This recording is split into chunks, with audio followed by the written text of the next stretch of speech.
जम्मू कश्मीर में चुनावों की तारीखों का ऐलान हो चुका है। राहुल गांधी और मल्लिकार्जुन खड़गे कश्मीर पहुंचते हैं और नेशनल कॉन्फ्रेंस यानी कि फारूक अब्दुल्ला और उनके बेटे उमर अब्दुल्ला की पार्टी के साथ में अलायंस का भी ऐलान हो जाता है।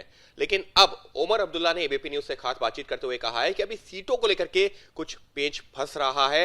हमारे साथ मौजूद है शाहनवाज जी।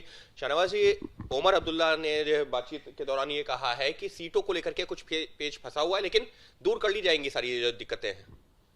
देखिए, उनका पेंच कहाँ फंसा है ये तो उनको जवाब देना है। एक तो इंडी अलायंस जम्मू कश्मीर में ख़त्म हो गया है। महबूबा मुफ्ती अब उसकी पार्ट नहीं है। गुपकार अलायंस जो था वो अब ज़मीन पे नहीं है। नेशनल कॉन्फ्रेंस और कांग्रेस का समझौता हुआ है।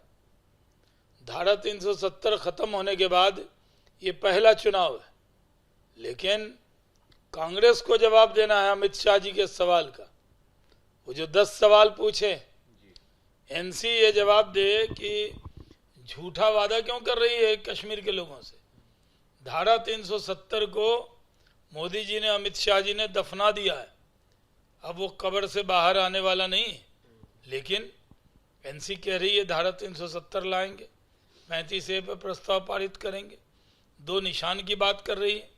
और कांग्रेस पार्टी ने जो समझौता किया, तो कांग्रेस पार्टी के लिए सहयोगी पहले है या देश पहले, ये देश जानना चाहता है। लेकिन सर, सबके बीच में एबीपी न्यूज से बातचीत करते हुए उमर अब्दुल्ला ने तो यहाँ पर भी यानी कि बीजेपी के ऊपर भी सवाल खड़े कर दिए कि एक बार पहले भी सरकार बना चुके हैं महबूबा मुफ्ती के साथ मिलकर के, उनकी पार्टी पीडीपी के साथ मिलकर के, और उन्होंने तो राम माधव जो कि चुनाव प्रभारी है उनका जिक्र करते हुए कह दिया कि उनका भी मुफ्ती साहब के साथ में अच्छे रिलेशन रहे, एक बार फिर से जरूरत पड़ेगी तो पीडीपी के साथ मिलकर सरकार बना लेंगे। देखिए, वो पीडीपी और एनसी अपनी जंग में बीजेपी को शामिल न करे। पीडीपी और एनसी आपस में लड़ रही है, और पुराने इतिहास को बता के, तो पुराने इतिहास में तो एनसी भी बीजेपी के साथ रही है। उमर अब्दुल्ला खुद ही हमारे साथ मंत्री थे भारत सरकार में। तो वो इतिहास खोलेंगे तो बहुत चीज़ खुलेगी। इतिहास में ये भी है कि नेहरू जी ने शेख अब्दुल्ला को जेल में डाला था, फिर आप उनके साथ दावत क्यों खा रहे बैठ के? तब इतिहास भूल जाते हैं, और बीजेपी अब पीडीपी का इतिहास बता रहे हैं।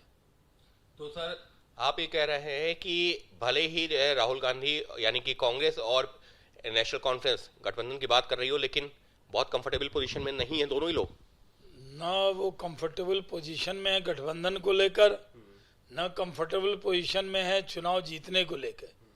क्योंकि जम्मू कश्मीर के लोग तरक्की चाहते, डेवलपमेंट, विकास, फलाह बहबूदी के रास्ते पर बढ़ता हुआ जम्मू कश्मीर देखना चाहते हैं, और वही होने वाला है।